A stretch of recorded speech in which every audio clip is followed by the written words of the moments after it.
hybrid technology ang Sueco para sa makabago at dekalidad na serbisyong nais ihatid nito sa taong bayan. Hangad ng Sueco na bigyan ng maginhawa at komportableng pamumuhay ang bawat isa sa pagsulong ng makatwirang presyo ng kuryente, hindi lang sa Catanduanes, kundi maging sa ating bansa. Makakaasa kayo na patuloy na itataguyod ng Sueco ang pagnanais nito na tumulong at magserbisyo sa ikagaganda ng pamumuhay ng lahat ng Katandunganon. Ang Sueco ay subok ng maaasahan at hangad ng Sueco ang mapaglingkuran kayo. Sueco Catanduanes. Uyan na ang programang Mataong Linaw sa mga isyung may kinaaraman sa supply ng kuryente sa interong isla kan Catanduanes. Sueco sa radyo. Sisimbagan mga kahapotan kan mga konsumidores. Sueco sa radyo. Dadangugon ang sa indung reklamo asin gigiyahan sa tama asin lihitimong pagkonsumo ng kuryente. Inian Sueco sa radyo. Pag-iriba ang sa indung amiga Lorenza Rojas.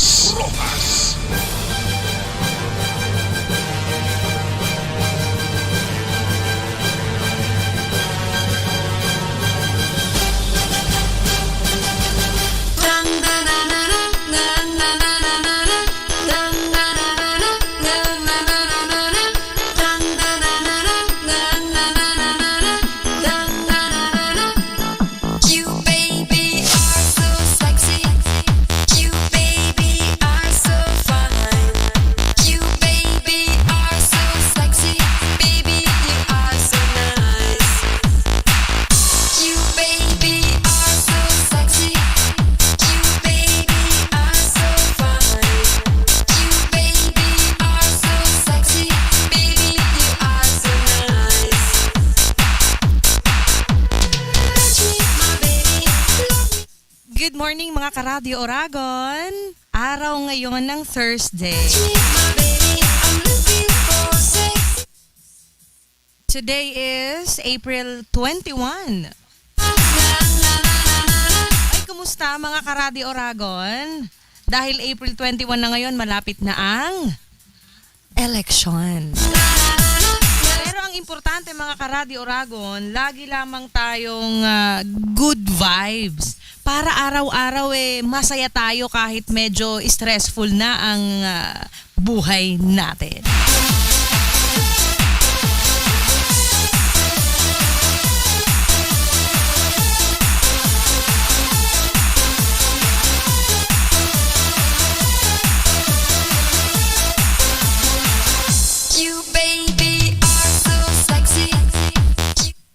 Anyway, andito na naman ang inyong lingkod, si Sueco Catanduanes, si spokesperson Miss Lawrence Rojas. Marami tayong pag-uusapan mamaya, marami tayong ibabalita mamaya, kaya tutok lamang po kayo sa Radio Oragon Virac.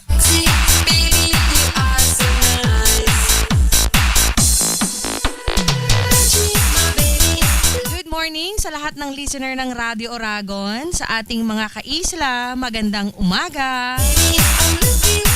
Yung ating mga paratsenda dyan sa Virac Public Market, magandang umaga sa inyong lahat. Yung laging nakatutok sa Radio Oragon, Konsehal Hazel Isidoro. Yan si PBM Sunny Francisco, tutok na tutok yan sa Radio Oragon. Si Nanay Zenny Bagadyong, laging nakatutok din sa Radio Oragon. At sa lahat ng empleyado ng SunWest Water and Electric Company Incorporated or Sueco, magandang umaga.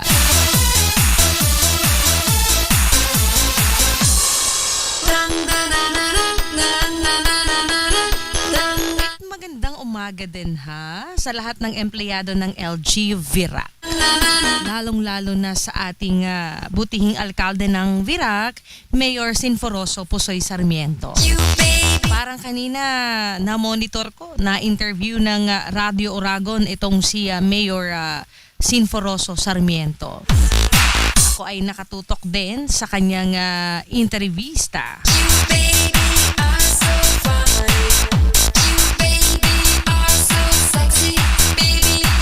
Pero bago po tayo pumunta sa ating mga balitaan, sa ating pag-uusapan ngayong umaga, puntahan po muna natin itong aming istasyon ng aming mga power plant dito sa Marinawa, Bato, Catanduan. Para po kumustahin natin at tingnan natin kung ng Catanduanes. Takbo lang po muna tayo ng ilang minuto at maya-maya lang nandun na tayo sa Marinawa.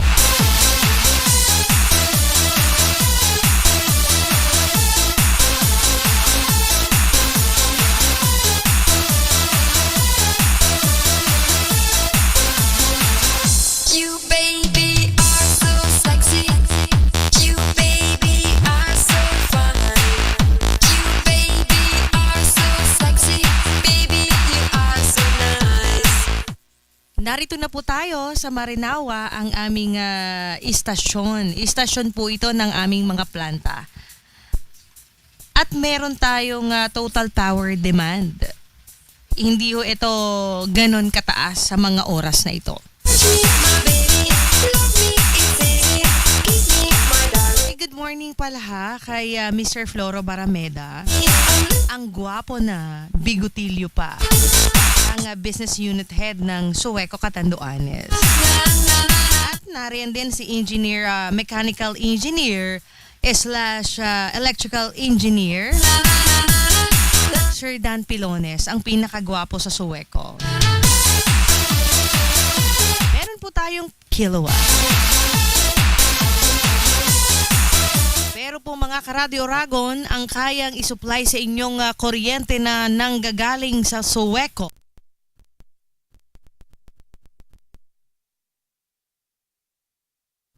So, ang total power demand ng buong Catanduanes ay 10,141 kilowatt.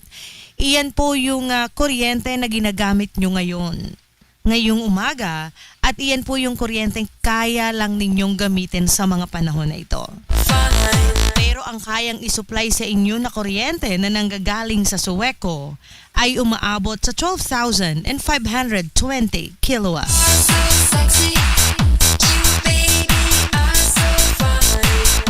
Meron tayong reserve power na 3,379 kilowatt. Nangangahulugan po mga kaisla na supisyente ang supply ng kuryente na nanggagaling sa Sueco.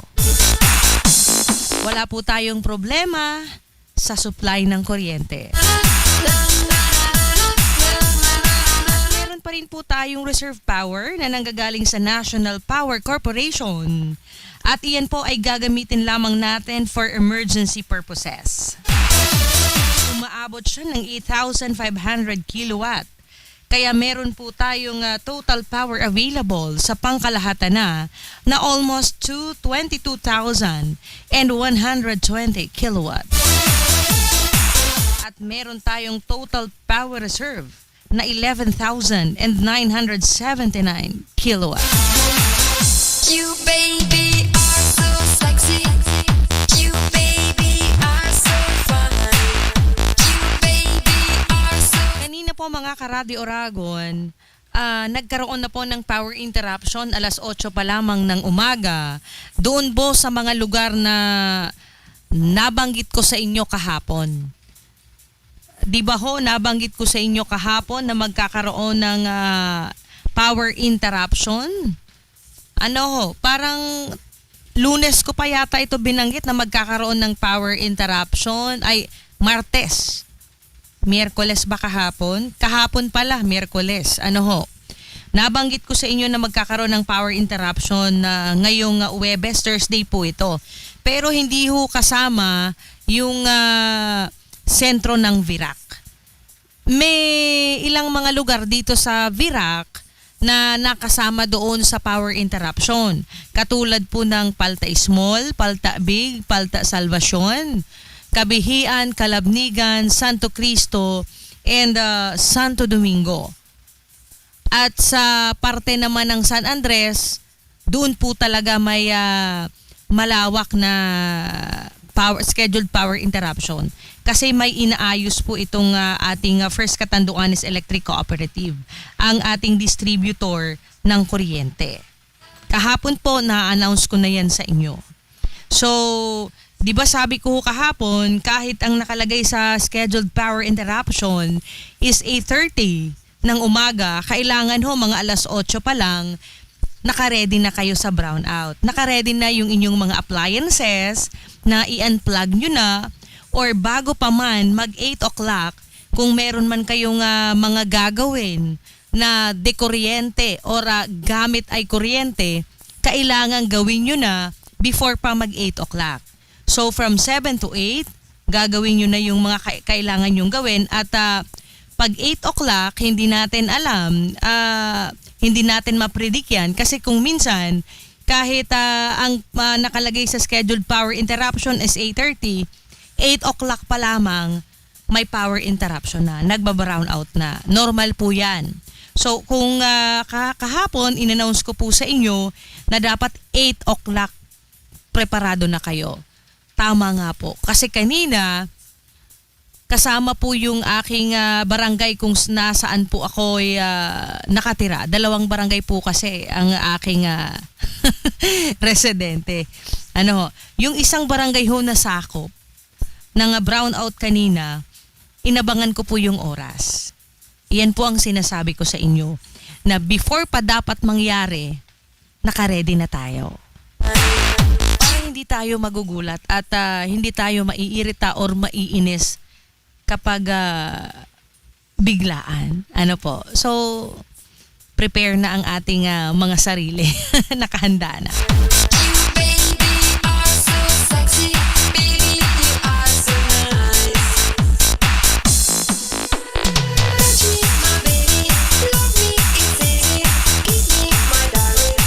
Dahil pinag-usapan natin itong mga ka-Radio Oragon, drought season, 'di ba ngayon? Summer ngayon. So, lagi naman na ang problema talaga tubig. 'Di ba? Tuwing summer, hindi lang naman 'yan dito sa atin sa Pilipinas, pati rin naman sa ibang bansa.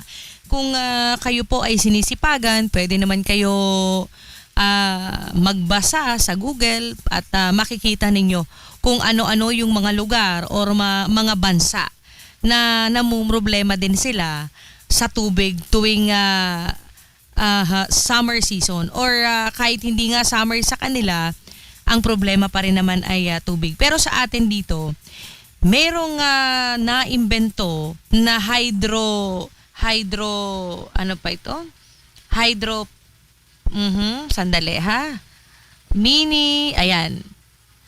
mini hydropower dam. Kung sa atin meron tayong hydropower plant, hindi po yun mini kasi malaki po yun. So ito pong sinasabi dito sa aking nabasa nung ako ay lumangoy at nag-surf sa Google. Ito po ay mini hydropower dam. Napakaliit lamang na dam na pwede pong gawin natin tayo mismo.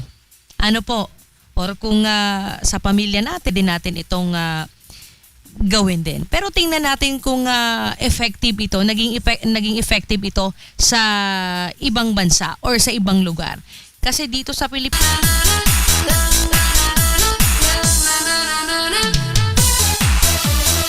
ang ginawa po nila, eto ho, how to turn an old stream into a mini hydropower dam. Ibig bang sabihin nito ay kahit tayo ay pwede na talagang gumawa ng sarili nating dam. Pero alam nyo dito sa atin sa Catanduanes, kahit dito sa atin sa Virac, sa tuwing summer, abalang-abala tayo Abalang-abala tayo doon sa ating mga deep well, sa ating yung source ng water natin. Ano ba yung mga source ng water? Bumbahan, meron tayo dito sa Virac. If I am not mistaken, dito sa atin sa Virac, ilang bumbahan na rin ang naipagawa ng Ako Bicol Party List. Ngayon nasa second level na sila, level 2 na sila. Nagbibigay po ang Ako Bicol Party List ng made from solar. At saka hindi lang po basta bombahan yun kasi level 2 na ngayon. Noon, ang kanilang itinutulong dito sa atin, sa Virac, sa Catanduanes, water level 1. Pero, water system level 1. Pero dito ngayon sa atin, water system level 2 na solar ang ginagamit. Kahit din itong si Mayor Sinforoso Sarmiento, may mga programa at proyekto din siya. Patungkol dito sa mga bumbahan na to na talagang napapakinabangan tuwing summer season dito sa atin sa Virac. Pero ito mga ka-Radio Orangod, tingnan natin. Ang nakalagay kasi dito sa paggawa ng mini hydropower dam. Kapag daw nakahanap na kayo ng tinatawag na suitable site o kaya yung lugar or lupa natin para sa gagawin nating mini hydropower dam, syempre unang-una ang kailangan natin na requirement is may tubig. May tubig yung lupa na paglalagyan ninyo. Yung site mismo na paglalagyan ninyo ng dam. Hindi naman pwede na maglalagay kayo ng dam ng walang tubig. Ngunit paano ba natin malalaman kung may tubig o wala?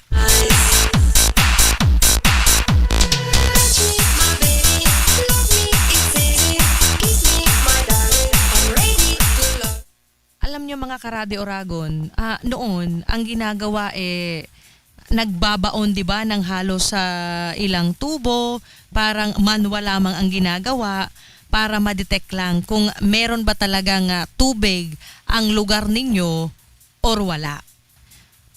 Ngayon hindi na, may mga drilling na ngayon drilling machine na ang ginagamit. Pero kung pang residential lamang itong gagawin nating hydropower, mini hydropower dam, naturalmente, ang gagamitin din natin yan, manual. Kung merong tubig o wala ang ating site, ang lupa na paglalagyan natin ng mini dam na ito, mini hydropower dam na ito, so manual ang gagamitin natin. Parang yung, di ba, yung tubo ng tubig, yun ang ibabaon natin sa lupa. Magdidrill tayo doon ng napakalalim ang gamit manual. So sexy, baby, you are so nice. Touch me, my baby, love me, it's easy. Kiss me, my darling, I'm ready to... So in this case, metal wire is used to form a basic frame for the main structure of the dam. The wires are bent into prong-like shapes and then driven into the soil as needed. Ito po yung nakalagay dito ha. Once na natapos na daw, complete the wire frame by using more lengths of metal wire. Ito yung nakalagay kasi doon sa video. Ayan yung tubig na ito kasi ang kaya nila ito nagawa ng madali dahil yung lugar mismo nila meron na talagang tubig ito. Hindi kagaya dito sa atin na maghahanap pa tayo. Pero kung nakikita nyo na meron na talagang tubig, hindi na tayo mahihirapan pa. Hindi na tayo mahihirapan pang mag-manual drilling.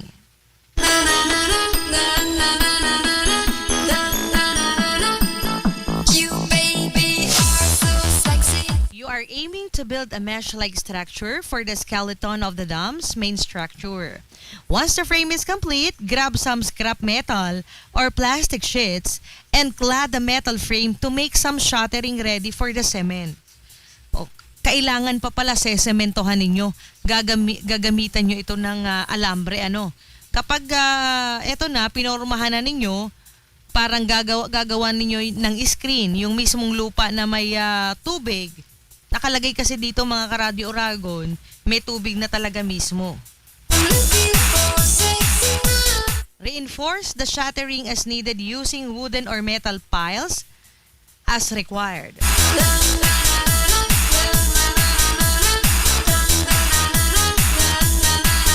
Cut two lengths of plastic piping and puncture them through the shattering and metal frame. This will form the main water outlets or for the dam.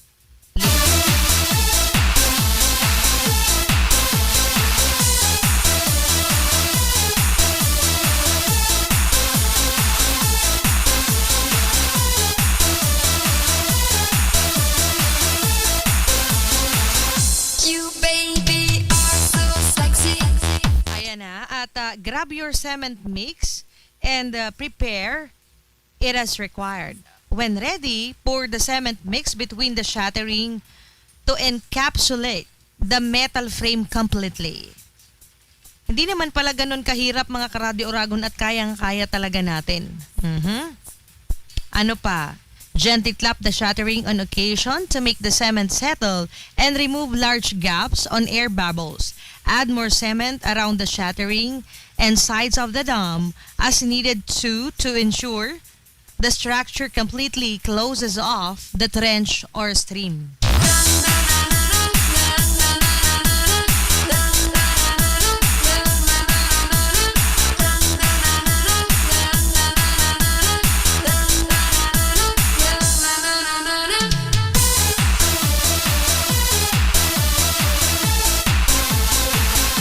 Ibig bang sabihin nito mga karadyo Oragon, kapag nilagyan na natin ng alambre ito, pero dapat siguruhin talaga na may tubig. May tubig yung lupa. Sesementohan din pala yung paligid. Kapag sinementohan na yun, syempre lalabas, siguro dapat burabod talaga ito. Sesementohan yung paligid niya at doon na mag-iipon ng tubig.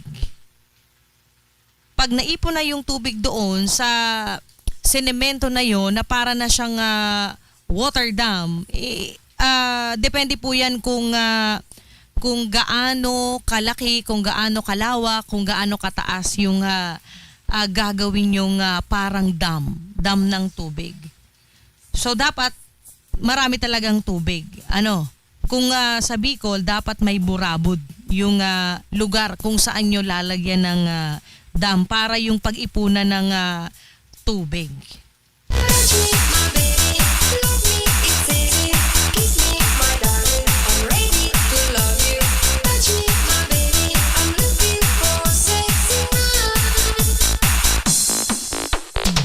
May mga kanya-kanya tayong kaparaanan mga karadyo Oragon ngayong drought season kung saan tayo kukuha ng tubig, kung ano ba yung source natin. Kahit dito kasi sa atin sa Catanduanes, nahihirapan din tayo pagdating sa tubig. Pero marami naman talaga tayong ilog. Kung tutuusin, kung medyo masipag lamang tayo, hindi talaga tayo mahihirapan. Dito siguro sa sentro ng Virac, dahil umaasa sila sa, VWAD, Virac Water District. So kapag nawala ng supply ng tubig ang VWAD dahil tagtuyot ngayon, mahihirapan talaga, wala talagang tubig, magkakaroon ng interruption din ang water. Ang tawag niyan water interruption. Kapag kuryente, power interruption. So dito sa atin sa sentro ng Virac, dahil VWAD sila umaasa, apektado sila kapag nawalan ng tubig ang VWAD. Pero yung nasa mga barangay, malalayong barangay na dito sa Virac, basta hindi sentro ho. Ang sinasabi ko kanina, sentro. Yung hindi nasa sentro, alam ko po may mga kanya-kanyang bombahan yun sa loob ng barangay. So kahit papaano, meron pa rin tayong source ng tubig. At dito sa atin sa Virac, kung makikita ninyo maraming mga ilog dito, malalawak din. narito po ang Barangay Santo Domingo. Malawak, malaki po ang ilog na yan. Narito din ang sa Barangay Hikming, meron din sila. Alin pa po? Meron din sa Paho may ilog din. Barangay Paho. Saan pa ba? Sa Barangay Kalabnigan, merong ilog dyan, mga ka-Radio Oragon. Kapag pumasok po kayo sa barangay na yan, medyo malayo siya. From doon sa proper ng Kalabnigan, bababa pa po kayo, maglalakad pa po kayo ng mga ilang kilometro ba?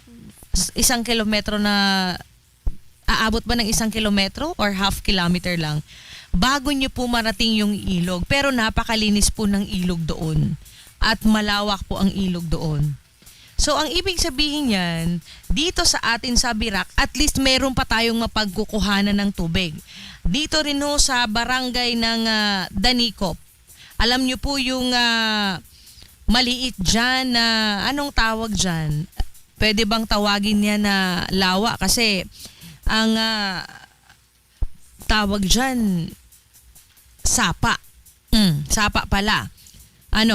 Yung dyan sa Barangay Danicop, sa Minaili, merong sapa dyan.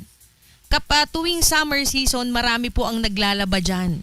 Marami ang nakikinabang ng tubig na yan dyan sa Minaili, sa Barangay Danicop.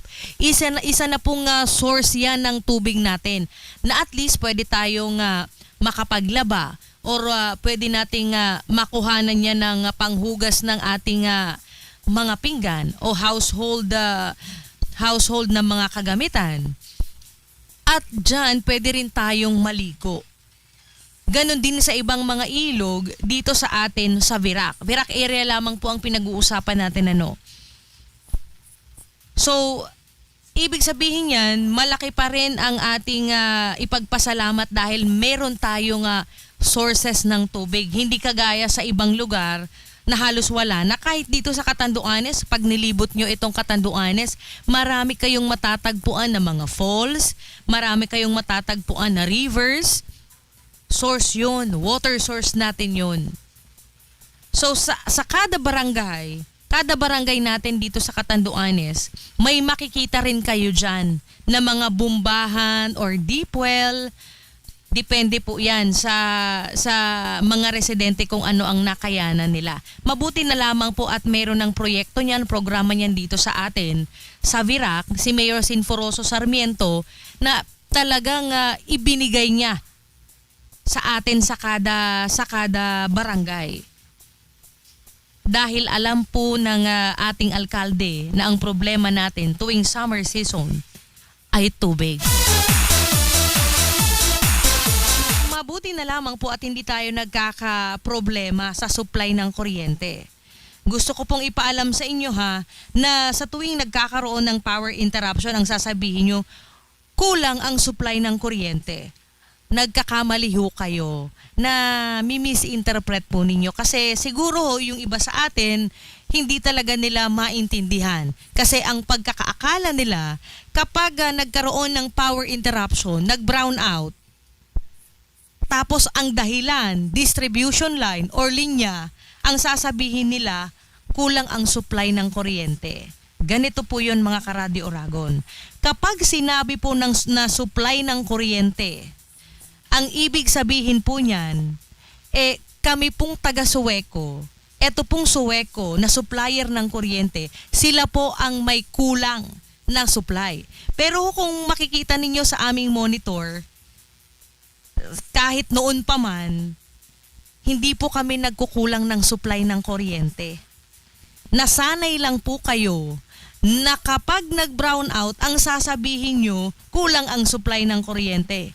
Alam nyo mga ka-Radio Oragon, kahit nga itong ating mga elected officials na kapag nagbibigay ng mensahe, sasabihin kulang ang supply ng kuryente. Gusto ko silang i-correct kasi ito po talaga yung tama. Hindi naman tayo nagmamagaling. Gusto lang natin na ipaalam or inform sa lahat ng ating mga member consumer na kapag nag-brown out ho, magkaiba po yung ang dahilan, linya at ang dahilan, power supply. Kaya huwag nating sasabihin na kapag nag-brown out, sasabihin ninyo kulang ang supply ng kuryente.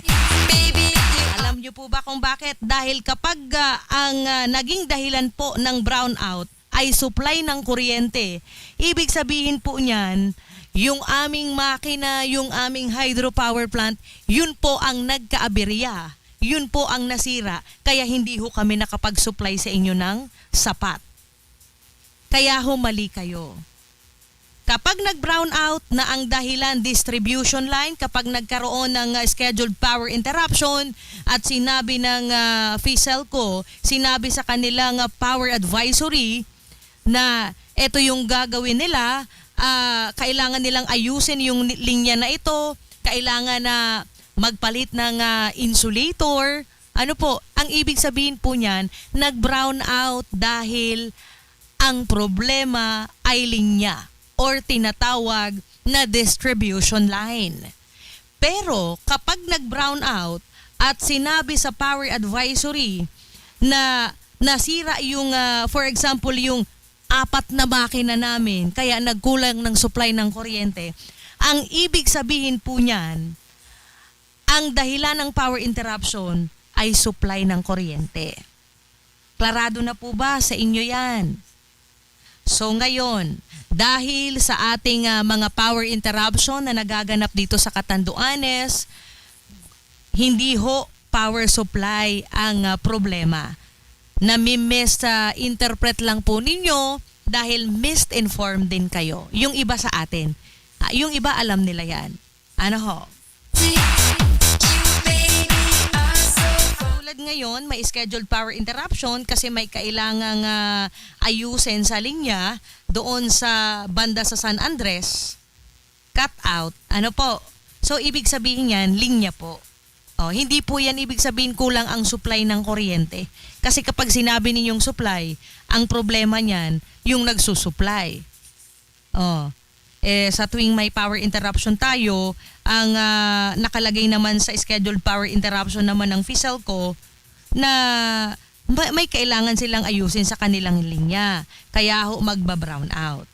Klarado po ba tayo? Saka na lang po ninyo sabihin na kulang ang supply ng kuryente kapag yung aming makina at hydropower plant na ang nagkaaberya at sinabi namin sa inyo, kami mismo na taga Sueco, ako mismo po ang mag-i-inform sa inyo yan at magpapaliwanag. So, alam nyo po dito sa amin sa Sueco, naka-escada system na po tayo. Ang lahat po naming mga power generator, power plant, computerized na po yan. Meron pa rin po kaming tinatawag na load sharing na kahit magkaaberya po ang isang makina namin, meron pa po kaming isang makina na sasalo niyan. At namomonitor po namin yan sa computer. Yun po ang tinatawag na escada system. Lahat po computerized na yan. Kaya kung magka-power interruption na ang problema talaga ay linya po ang dapat na solusyonan. Kasi yung aming mga makina, umaandar po tayo ng maayos at nagkakapag-supply pa po tayo ng sobra-sobra. Ayan po, meron tayong monitor at binabasa ko sa inyo parate yan dito sa Radio Oragon. And of course, naka-record po yan. Minu-minuto or segundo naka-record po ang aming water supply. Kaya ho may monitor din ang inyong lingkod sa cellphone ko dahil through internet po, through computer, papunta sa cellphone, kaya ho monitor natin ang bawat galaw po ng supply ng kuryente na nanggagaling sa Sueco. Kaya ako po mismo makakapagsabi sa inyo kung ilang thousand ba yung power demand ninyo at ilang thousand din yung kaya naming isupply sa inyong kuryente. are so fine. You, baby, are so sexy. Baby, you are so nice. You, baby, are so sexy. You, baby, are so fine. You, baby, are so sexy.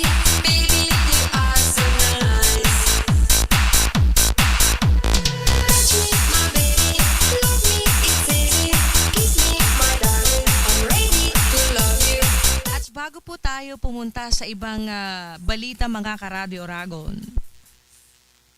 may pahayag po si PRRD, President Duterte, patungkol sa coronavirus.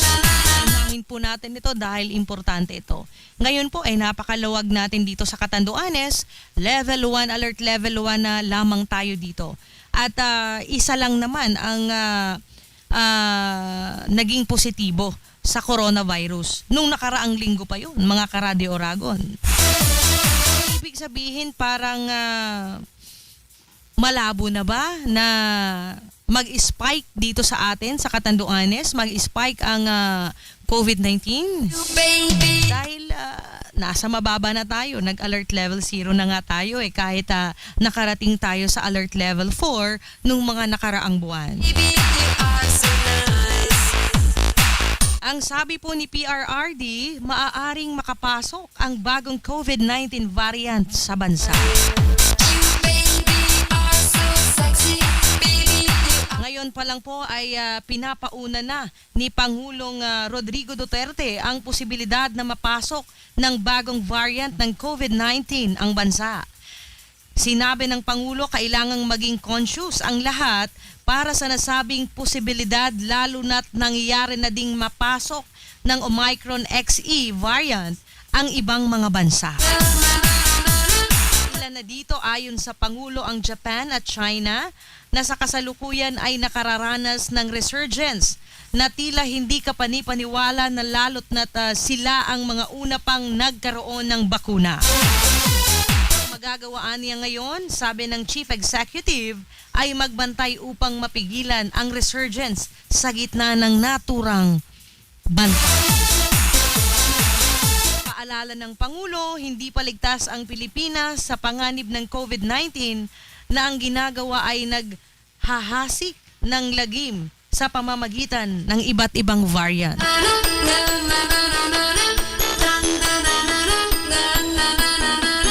Ayan mga ka-Radio Oragon, kung naaalala ninyo, naibalita ko rin dito sa Radio Oragon ang bansang China noong mga nakaraang buwan dahil grabe yung pagtaas ng coronavirus sa kanila. 'Di ba po sila yung unang nakaranas nung coronavirus, and then sila din ang unang umapula. Sila rin ang unang bumaba ang bilang ng nagpositibo sa coronavirus. Pero ngayon, nagkaroon sila ng resurgence. Nag-spike yung COVID-19. So, iyan po ang mensahe ni Pangulong Rodrigo Duterte na iyan po ay pagpapaalala lamang sa atin. Dahil baka ho ngayong year na ito, biglang tumaas ang bilang ng nagpopositibo sa coronavirus.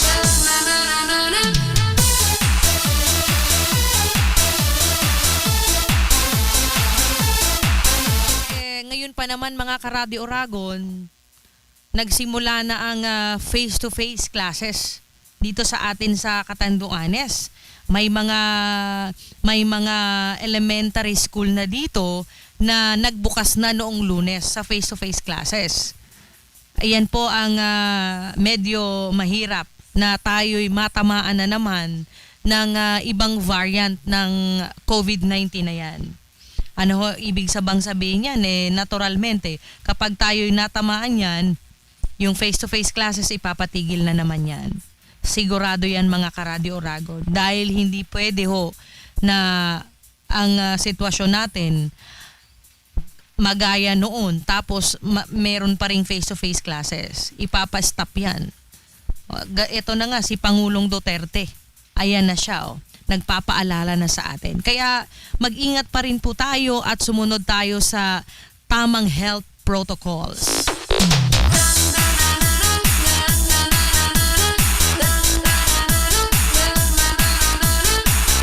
Kahapon po pala may na-aksidente dyan sa bandang Karamuran at merong 12 sugatan.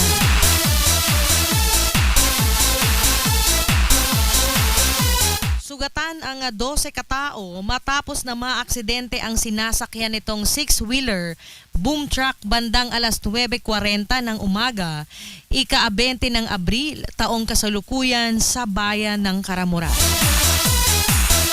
Batay sa report, binabaybay ng truck na siyang service vehicle ng PLDT ang kahabaan ng kalsada mula sa bayan ng Virac patungo sa bayan ng Karamuran nang mawala ng control ang driver sa minamanehong sasakyan. Baby, are so sexy. You baby. Dahil dito, bahagyang nahulog ang truck sa bangin sa kabilang bahagi ng kalsada at nagtamo ng sugat sa katawan ang mga sakay nito habang bakas din ang iniwang malaking pinsala sa sasakyan. You baby are so fine. Ang mga sakay po nito ay pawang mga tauhan ng nasabing kumpanya at kinilala. Kinilala sila bilang sila, ang dami nito mga ka-Radio Oragon. Hindi ko na babanggitin kung sino-sino yung mga tauhan ng PLDT na naaksidente.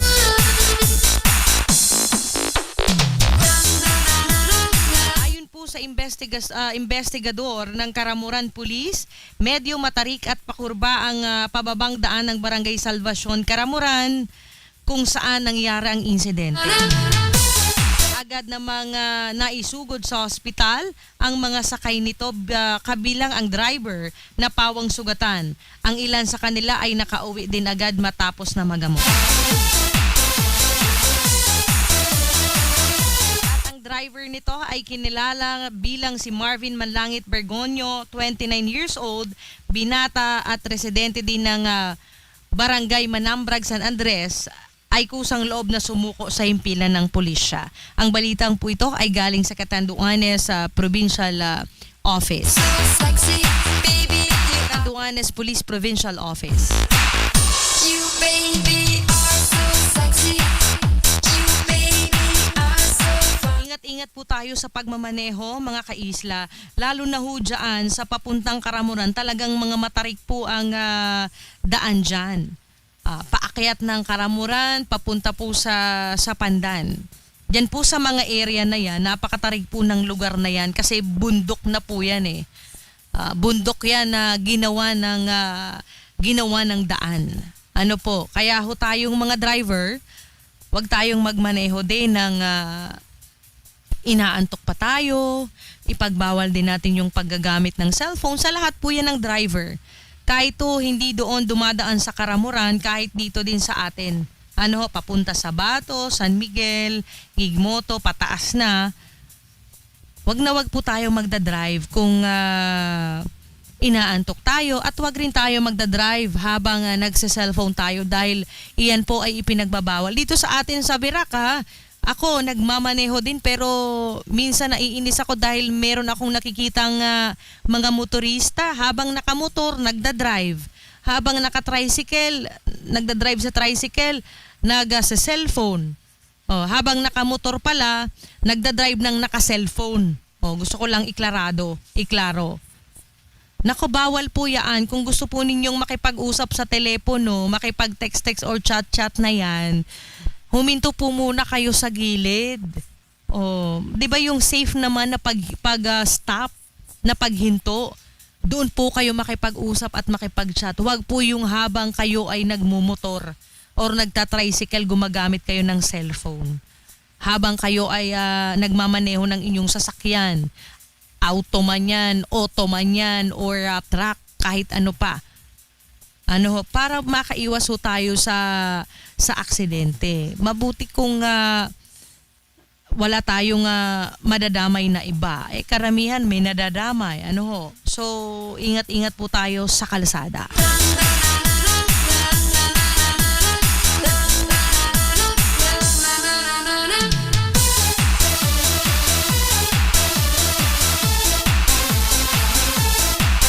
Ito na naman mga ka-Radio Oragon ang napakasisipag na Menro Virac. Ang mga tao ng Menro, ang mga empleyado ng Menro Virac.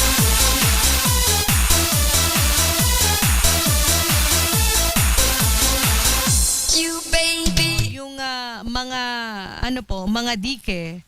Kahapon ito yung dike pala sa Barangay Marcelo Alberto dito to sa Santa Elena, mga ka-Radio Oragon.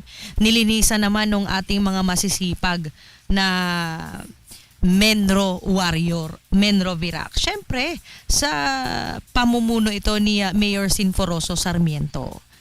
At siyempre, ito si Mr. Andy Poren, ang Menro Head, ang Menro Officer dito sa Virac. Masipag siya, kaya masipag din ang kanyang mga tauhan. I'm looking for sexy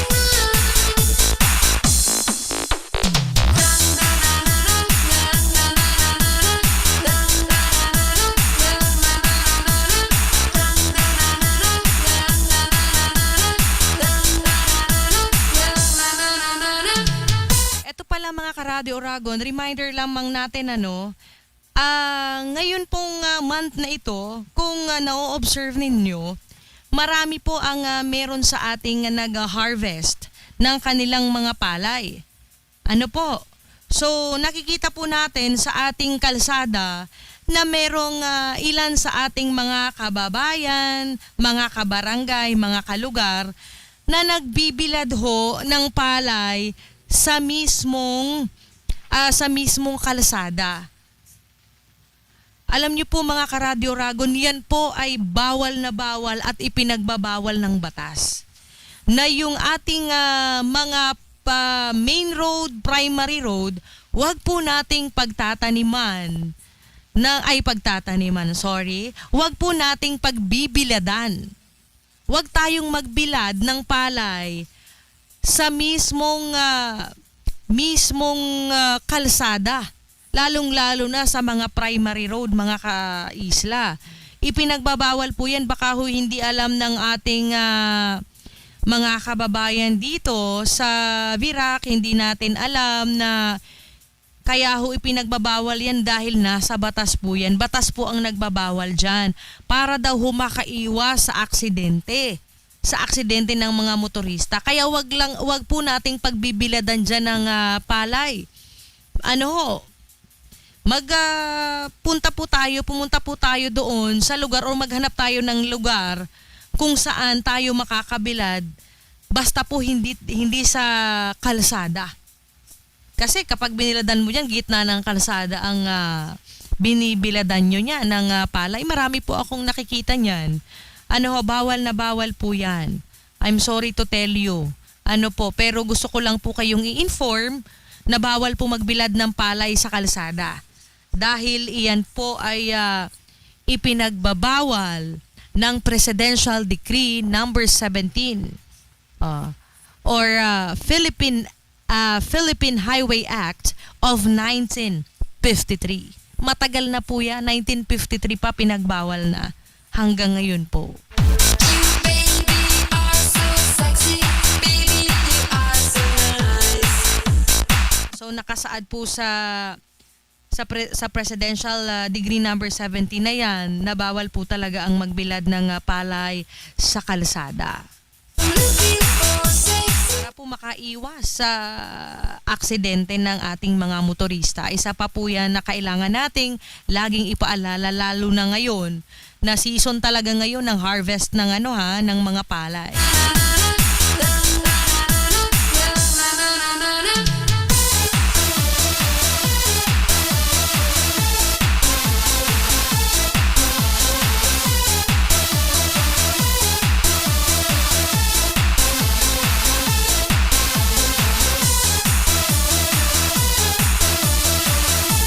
Isabela naman, ito po ay balitang nakakalungkot dahil alam naman natin kung gaano kahirap ang ating mga kababayan diyan sa Isabela, kahit sa anong lugar dito sa atin sa Pilipinas.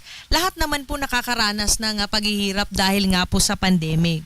Pero ito pong balitang ito mga naaning mais sinunog ng hindi patukoy ng mga tao. So sexy, baby. Literal na naging abo ang 2 tambak ng mga naaning mais ni Tatay Elizardo Maliares Sr. ng Kalamagi, San Pablo, Isabela matapos itong sunugin ng mga hindi pa nakikilalang sospek. Ayon kay Tatay Elizardo, iniwan nila kahapon ang mga naaning mais sa bukid para ipapatreasure.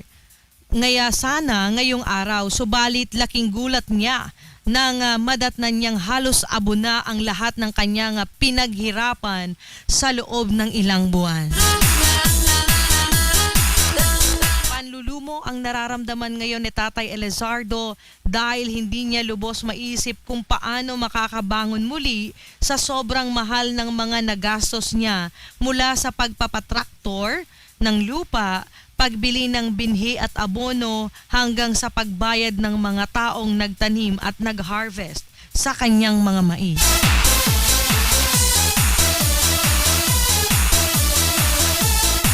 Ko mga ka-Radio Oragon, sa gitna ng ganitong kahirapan, meron pa rin na talagang mga kaisipan na sumasagi sa ating sa ibang tao. Ano, mga ka-Radio Oragon, na ganyan ang gagawin. Nakakapanlumo at nakakaawa naman yung ating mga farmer. Pagtatanim ho ng mais, para ka rin namang nagtanim niya ng palay. Nangailangan niya ng tao, abono, traktora, kasi buti na nga po dito na nga lang dito sa atin sa Virac. Alam niyo po ba, dito sa atin sa Virac, meron tayong libreng arado. Libre po yan programa po yan ng LGU Virac. Sa pamumuno po yan ni Mayor Pusoy Sarmiento. May libreng arado. Dito po, sa balitang ito sa Isabela, pati po traktor, pagpapaarado, wala pong libre dito. Buti na lamang tayo dito sa Virac ay meron tayong libreng arado. Kasi malaki ang gagastusin sa traktura pa lamang. Paano yung pagtatanim? Yung abono na bibilhin nila. Kaya itong nangyaring itong pagsunog ng mga mais sa Isabela ay nakakapanglumo po talaga ito, at sana po ay hindi natin yan dito maranasan sa Catanduanes, maging dito sa Virac. Mga ka-Radio Oragon, kasi yung ating farmer po ang pag-asa na lang natin. Pag-asa natin para makakain. Bakit? Sino po ba ang nagtatanim ng mga bigas natin? Di ba po ang ating mga farmer? You baby are so sexy. Hindi po yung mga mais natin na binibili sa merkado, mga farmer po ang nagtatanim niyan at nag-harvest niyan. You baby are so fine. You baby are so sexy. Baby, you are so nice. Touch me, my baby. Love me, it's easy. Kiss me, my darling. I'm ready to love you. Touch me, my baby. I'm looking for sexy night. May vehicular accident po pala sa bandang saan to? Panganiban. Kailan po ito? Kahapon po siguro ito Kahapon. Bandang 2:27 PM, isang sasakyan ang aksidenteng nahulog sa drainage system ng Panganiban sa Bloyan Road. Ligtas at hindi nasugatan ng driver, agarang naialis ang sasakyan at nagpatuloy sa paglalakbay. Ang aming pasasalamat sa mag-asawang residente ng Barangay San Miguel na tumulong sa aming ginawang paghila sa sasakyan. Bayong pag-iingat sa pagmamaneho at panatilihin ang atensyon sa dadaan. You baby are so May mga kabi-kabilang aksidente po na nangyayari dito sa atin sa Catanduanes. Pero doon din sa ibang lugar, ganun din mga ka-Radio Oragon. Ang inyo pong lingkod ay mahilig po lumangoy. Mahilig po lumangoy sa Google para maghanap po ng balita. Kaya po na alam natin kung ano po ang nangyayari din sa ibang lugar. Nakatulad din ng mga pangyayari dito sa atin sa Catanduanes. Baby, kiss me, my darling. I'm ready to love you. Touch me, my baby. I'm looking for sexy night.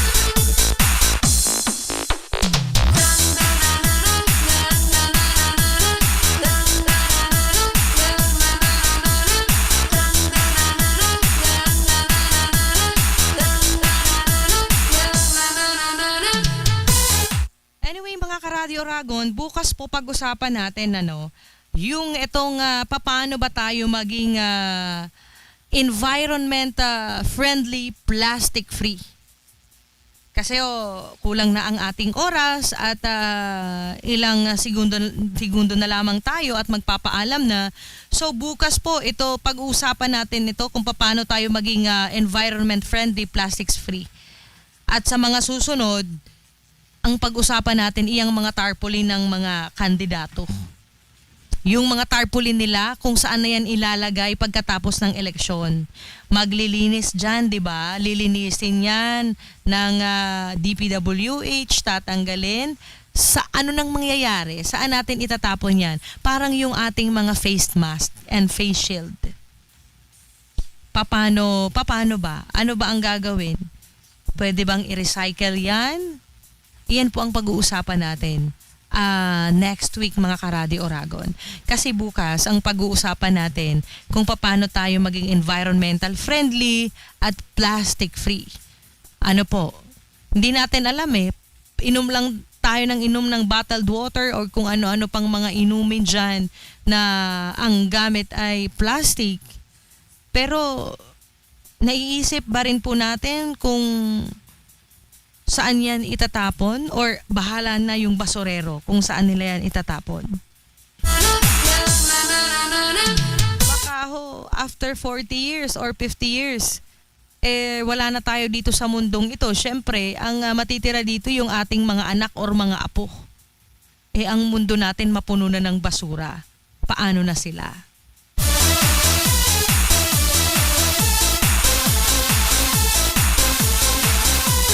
Diyan na po nagtatapos ang ating balitaan. Hanggang sa muli po ang inyong lingkod, si Sueco Catanduanes, si spokesperson Miss Lawrence Rojas.